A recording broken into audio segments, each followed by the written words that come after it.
তরুণ প্রজন্ম দেশের যে কোনো পরিস্থিতিতে বড় একটা ভূমিকা রাখে। তারুণ্য একটি প্রবল প্রাণশক্তি, যা অফুরন্ত সম্ভাবনা ও বর্ণিল স্বপ্নে উজ্জীবিত থাকে। একটি স্ফুলিঙ্গ তারুণ্যকে উদ্দীপ্ত শিখায় পরিণত করতে পারে, যা হয়ে উঠতে পারে নক্ষত্রের মতো উজ্জ্বল। আর এই প্রজন্মই যে কোনো নির্বাচনেও বড় ফ্যাক্টর হিসেবে কাজ করে। এবারের মার্কিন নির্বাচনে এই প্রজন্ম কী ভূমিকা রাখতে যাচ্ছে সে আলোচনায় করব আজ। এবারের নির্বাচনে প্রথমবারের মতো ভোট দিতে যাচ্ছে দেশটির প্রায় ৮০ লাখ তরুণ তরুণী। তাদের বড় একটি অংশ ৩৫ বছরের কম বয়সী, যাদেরকে বলা হয় জেনারেশন জেড অর্থাৎ জেন জি। ধারণা করা হচ্ছে নির্বাচনে ভাগ্য নির্ধারণ করবে এই প্রজন্মই, যারা মোট ভোটারের ১/৩। বিশেষজ্ঞদের ধারণা, নির্বাচনে এই বিপুল সংখ্যক নতুন ভোটারদের আগ্রহ দেশের অর্থনীতি নিয়ে। জরিপে এসেছে তরুণরা তাদের অর্থনৈতিক অবস্থা নিয়ে আগের যে কোনো সময়ের তুলনায় বেশি উদ্বিগ্ন। অর্থনৈতিক উন্নয়ন, আয় বৈষম্য ও দারিদ্রতার মতো বিষয়গুলো তাদের কাছে গুরুত্ব পাচ্ছে। মার্কিন আদমশুমারি তথ্য বলছে ২০২০ সালে ৩৫ থেকে ৬৪ বয়সী ভোটারদের ৫৯% এবং ৬৫ বছরের উপরে ভোটারদের ৭৪% ভোটে অংশ নিয়েছিল। সেই হিসেব অনুযায়ী তরুণদের অংশগ্রহণ এখনও পিছিয়ে আছে। তবে ধারণা করা হচ্ছে এবারের নির্বাচনে তরুণদের অংশগ্রহণ জয়লাভে গুরুত্বপূর্ণ ভূমিকা পালন করবে। ভোটের আগে জরিপ করে এনবিসি নিউজ বোঝার চেষ্টা করছে জেন জি ভোটারদের কাছে জনপ্রিয়তার দৌড়ে এবার কে এগিয়ে থাকছে। সেই জরিপ বলছে এবারের নির্বাচনে ৩০ বছরের কম বয়সী জেন জিরা কমলা হ্যারিসকেই চাচ্ছে। মোট ভোটারদের অর্ধেকই তাকে প্রেসিডেন্ট পদে দেখতে চায়, আর ১/৩ বলছে তারা সাবেক প্রেসিডেন্ট ডোনাল্ড ট্রাম্পকে আবারও ফিরিয়ে আনবে। জরিপ বিশ্লেষণে দেখা গেছে প্রতি ১০ জনে একজন এবার মার্কিন প্রেসিডেন্ট নির্বাচনে ভোট দিতে আগ্রহী নয়। তবে ডেমোক্রেটিক প্রার্থী কমলা হ্যারিসকে সমর্থন দেয়া ৬০% তরুণ ভোট কেন্দ্রে যাবেন, এতে কোনো সংশয় নেই। ২০২০ সালের ভোটে এনবিসি নিউজের এক্সিট পোল বিশ্লেষণ করলে দেখা যাচ্ছে ১৮ থেকে ২৯ বছর বয়সীদের ৭% ভোট পেয়ে ট্রাম্পকে হারিয়ে জিতেছিলেন বাইডেন।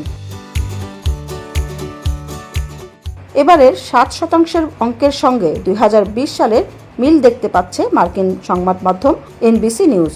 তবে বর্তমান প্রেসিডেন্ট বাইডেনের ভোটের দৌড় থেকে সরে আসার আগের জরিপ থেকে এখনকার ফলাফল আলাদাই মনে হচ্ছে। এবারের অনলাইন জরিপে ২,৬১৭ জন অংশ নেয়। এর মধ্যে ৭৩% জেন জি চাইছে প্রেসিডেন্ট হতে চাওয়া প্রার্থীর সর্বোচ্চ বয়সসীমা নির্ধারণ করে দিতে হবে। এদের ৫৪% বলছে প্রার্থীর বয়স অবশ্যই ৬৫ বছরের নিচে থাকতে হবে। তরুণ নারীরা বলছেন তারা হ্যারিসকেই চান। এখানে ট্রাম্পের চেয়ে ৩০ নম্বরের ব্যবধানে এগিয়ে রয়েছেন কমলা হ্যারিস। তরুণ পুরুষরাও হ্যারিসকেই এগিয়ে রাখছেন। প্রায় ৫৫% তরুণ নারী পুরুষ একেবারে নিশ্চিত করে বলছে নভেম্বরে ভোটে তারা যাবেই যাবে। ডেমোক্রেট ও রিপাবলিক সমর্থক জেন জিদের প্রতি ১০ জনে ৮ জন বলছে নভেম্বরে তারা নিজের পছন্দের প্রার্থীকে ভোট দেবে। দুই দলের ভোটারদের সমান ভাগে ভাগ করলে হ্যারিস ও ট্রাম্প দুইজনে ২৫% করে তরুণ ভোটারদের সমর্থন পাচ্ছেন। এদিকে কোনো দলের প্রতি সমর্থন পোষণ করছে না ৩৪% তরুণ ভোটার। এরা ভোট দেবে না বলেও জানিয়ে দিয়েছে।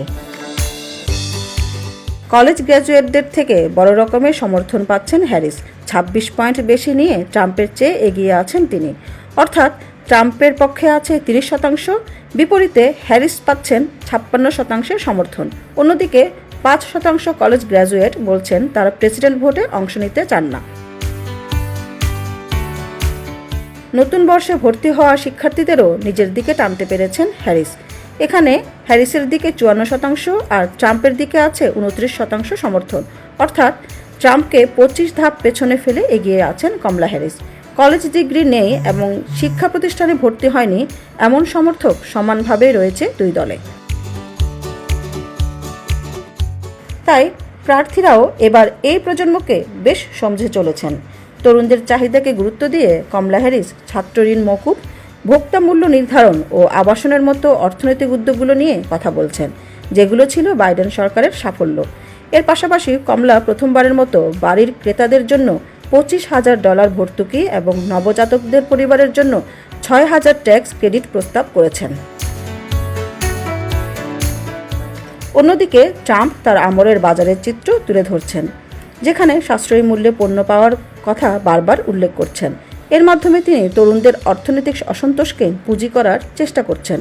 এমনকি তিনি কমলা হ্যারিস এবং বাইডেন প্রশাসনের আগের অর্থনৈতিক রেকর্ডকে সামনে টেনে এনে আক্রমণ করেছেন।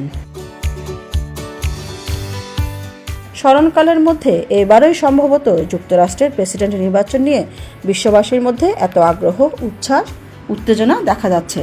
বলা হচ্ছে গত 150 বছরের মধ্যে এবারই সবচেয়ে বেশি কঠিন পরীক্ষায় মুখোমুখি হয়েছে যুক্তরাষ্ট্রের গণতন্ত্র। আর সেই পরীক্ষায় জেনজিরা কতটুকু ভূমিকা রাখতে পারবে? আপনারাই বলেন, এই জেনজিদের সমর্থন কাজে লাগিয়ে এবার কে বেশি লাভবান হবেন, কমলা হ্যারিস নাকি ডোনাল্ড ট্রাম্প?